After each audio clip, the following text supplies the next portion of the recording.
प्रधानमंत्री नरेंद्र मोदी के तीसरे कार्यकाल का पहला बजट दोस्तों। आखिर राहुल गांधी उसे कुर्सी बचाओ बजट क्यों बोल रहे दोस्तों? बजट में बिहार और सिर्फ आंध्र प्रदेश के योजनाओं के लिए घोषणा है। क्या प्रधानमंत्री सिर्फ अपनी कुर्सी बचा रहे हैं? ये आप न्यूज 24 का खबर देख सकते हैं दोस्तों, जो कहता शेयर बाजार में कोहराम, सेंसेक्स 1200 अंक टूटा, निवेशकों के डूबे 10 लाख करोड़ रुपए दोस्तों। हाँ, ये बजट आता है, बाजार में 1200 अंक की गिरावट आती है दोस्तों, और निवेशकों को 10 लाख करोड़ का नुकसान। बजट में क्या है, आम इंसान के लिए क्या है, बिहार और आंध्र प्रदेश के लिए क्या है दोस्तों, सब आपको बताएंगे।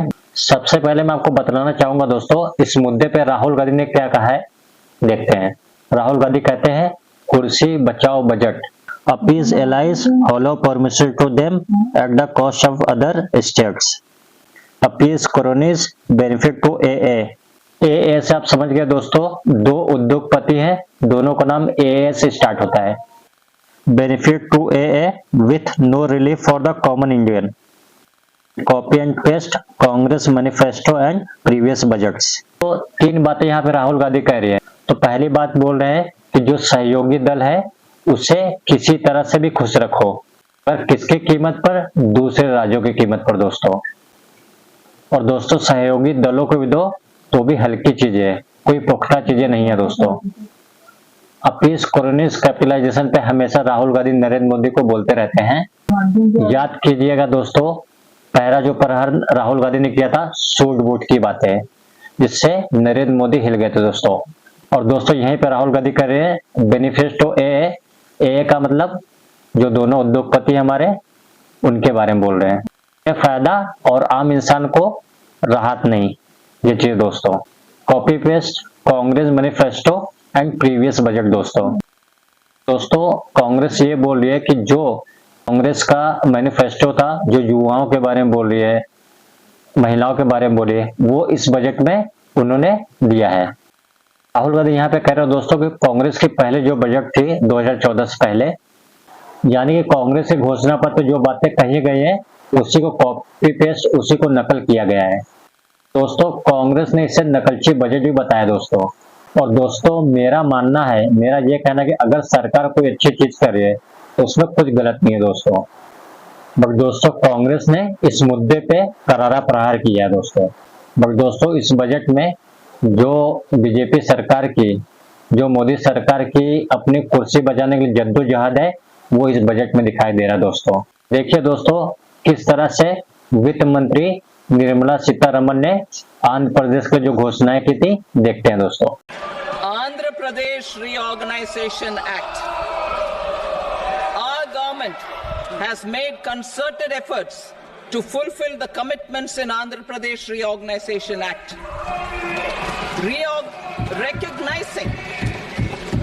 Recognizing the state's need for the capital, recognizing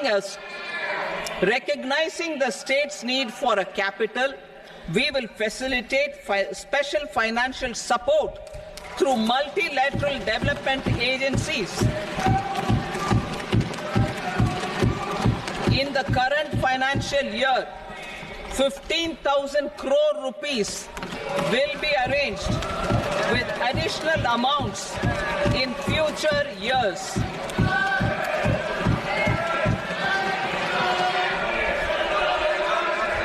Our government is fully committed to financing and early completion of the Polavaram irrigation project, which is the lifeline for Andhra Pradesh and its farmers. This will facilitate our country's food security as well. दोस्तों इससे पहले मैं आपको और राजनीतिक प्रतिक्रियाएं दिखाऊं, but इससे पहले इस बजट में क्या बड़ी बातें हैं इसका आपको इंतजार होगा। तो बहुत ही त्वरित अंदाज में, बहुत ही सरल भाषा में मैं आपको बताऊंगा।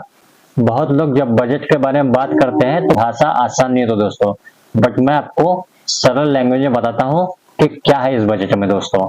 बट आपके मन में एक चीज होगा कि टैक्स को लेके सरकार ने क्या रिवायत की है, चलिए देखते हैं आपकी स्क्रीन पर दोस्तों। तो ना आपने दोस्तों 7,75,000 तक की इनकम है तो आपको कोई टैक्स नहीं देना पड़ेगा दोस्तों, कि उन्हें 17,500 रुपए का फायदा हुआ है।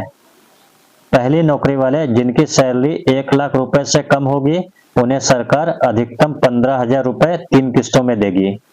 सबसे अहम बात जो यहाँ पे दिखाई दे रही है दोस्तों, वो मैं आपको बतलाना चाहूंगा, और मैं बताऊंगा दोस्तों सरकार ने किस तरह से नीतीश कुमार और तेलुगु देशम पार्टी को दी है। देखते हैं। मोदी सरकार 3.0 बिहार के सीएम नीतीश कुमार की जेडीयू और आंध्र प्रदेश के सीएम चंद्रबाबू नायडू की टीडीपी के भरोसे केंद्र में सत्ता चला रही है। वित्त मंत्री ने बिहार में इंफ्रा और अन्य प्रोजेक्ट्स के लिए 58,900 करोड़ रुपए और आंध्र प्रदेश की नई राजधानी अमरावती के विकास के लिए 15,000 करोड़ रुपए की घोषणा की है। 2 दिन पहले ही मैंने एक कार्यक्रम किया था दोस्तों, जिसमें बिहार को विशेष राज्य का दर्जा नहीं दिया जाएगा, बट अब इंफ्रास्ट्रक्चर चीजों के लिए तमाम घोषणाएं बिहार के लिए की गई है दोस्तों। शुरू से कह दिया था ये या बिहार को विशेष तौर पर मदद करिए इसके लिए। अब उसी में उन लोगों ने कई चीजों का मदद करने का घोषणा कर दिया है। तो उससे क्या हम लोग कहना था कि भाई असल चीज है कि हम लोगों को जो हम लोग इतना काम, तो उसमें अगर केंद्र से बहुत सारे चीजों में और ज्यादा अतिरिक्त मदद मिलेगा तो फायदा। इसके बिना मतलब का लोग विशेष राज्य का दर्जा जो मांग रहे हैं, राज्य का दर्जा का मांग अब खत्म होगा या आगे कंटिन्यू करेगा? नहीं, हम लोग विशेष राज्य का दर्जा जी कह रहे थे, और अगर विशेष राज्य का दर्जा बहुत लोगों का था कि पहले से बंद कर दिया गया है इसलिए, तो उसके चलते एक सहायता के लिए बिहार के विकास के लिए मदद होना चाहिए।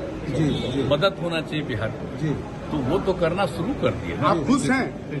अरे हाँ भाई, हम तो ये दोनों। दोस्तों आपके जहन में यह भी सवाल होगा कि क्या सस्ता हुआ क्या महंगा हुआ, चलो उस पर जोड़ देते हैं। बजट में क्या क्या सस्ता हुआ? कैंसर दवा, सोना चांदी, platinum, mobile phone, mobile charger, बिजली के तार, x ray machine, solar sets, leather और सी फूड्स।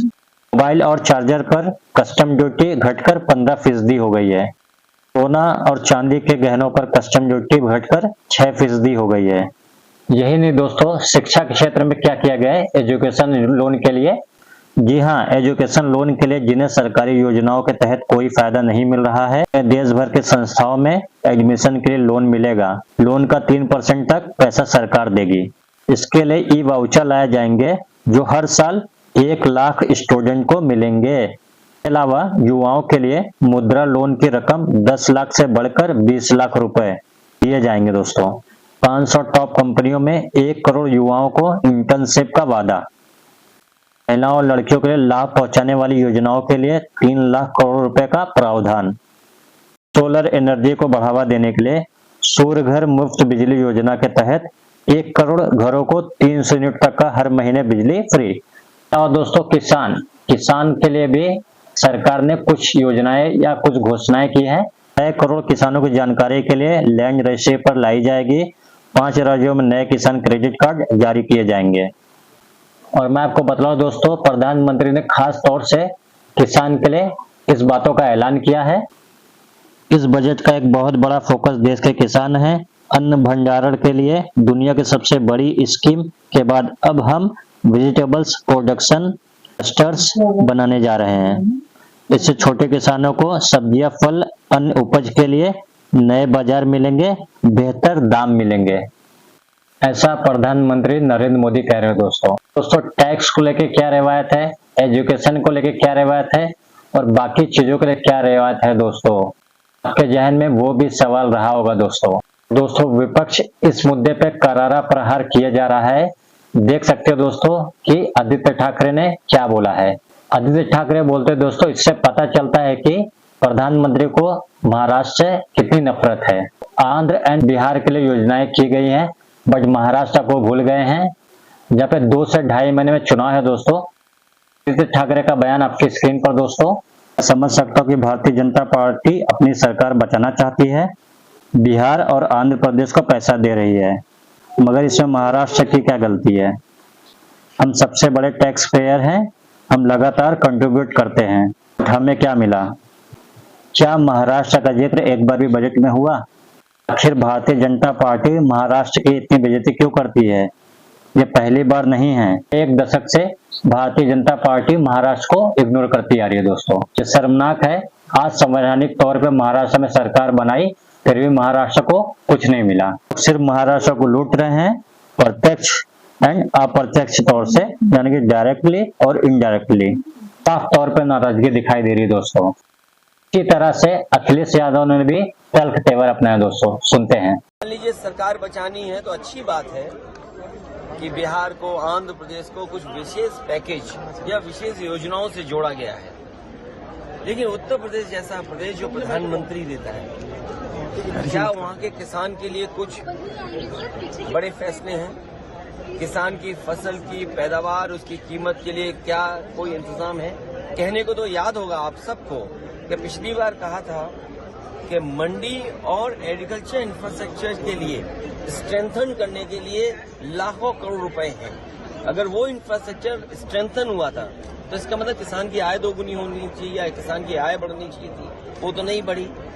तो किसान के साथ संकट पैदा किया इन्होंने। बेरोजगारी इन्होंने बढ़ाई है। 10 साल में जो इतनी बेरोजगारी बढ़ गई उसको कैसे कम करें, और वो भी आधी अधूरी नौकरी से। आप 2 साल की, 1 साल की या कुछ ट्रेनिंग करा करके नौकरी या रोजगार का सपना दिखा रहे हैं। देश का नौजवान अपना भविष्य बनाने के लिए पक्की नौकरी चाहता है, और फिर जो आधी अधूरी नौकरी है, क्या उसमें दोस्तों कांग्रेस की जहां तक बात है, कांग्रेस इसे बोलिए ये कुर्सी बचाओ बजट है, और इसे नकलची बजट भी बोला जा रहा है। पूर्व मंत्री पी चिदम्बरम ने बाकायदा कहा है दोस्तों, इस बजट के अंदर कांग्रेस के घोषणा पत्र का जिक्र है। पार्टी के प्रवक्ता गुरबीर सक्कल ने बहुत आसान तरीके से इसको समझाया दोस्तों। उन्होंने बजट के बारे में कांग्रेस की क्या राय है बहुत ही सरल शब्दों में उन्होंने समझाया है। एक एक शब्द पर गौर करिएगा दोस्तों। सक्कल कहते हैं कांग्रेस मैनिफेस्टो के नए आइडिया बजट में शामिल कर लिए, लेकिन वो आइडिया तो अर्थव्यवस्था और बेरोजगारी से निपटने के लिए हमारे फर्स्ट एड कदम थे, तकलीफ में तुरंत राहत देने वाले। अर्थव्यवस्था और रोजगार की सेहत में पूर्ण सुधार करने के लिए जो नई नीतियां जरूरी हैं वो तो कहीं ही नहीं दिख रही। बिना नीतिगत सुधारों के चुनौतियां खत्म नहीं होंगी। जैसे कल ही सरकारी इकोनॉमिक सर्वे में चिंता जताई गई थी कि एआई की वजह से, यानी कि आर्टिफिशियल इंटेलिजेंस की वजह से सभी स्किल सेट पर, रोजगार पर गंभीर खतरा मंडरा रहा है। आज के बजट में कोई समाधान नहीं दिखा। चीन से आयात ऐतिहासिक स्तर पर बढ़ा हुआ है, जिसमें एमएसएमई सेक्टर जबरदस्त दिक्कत में है।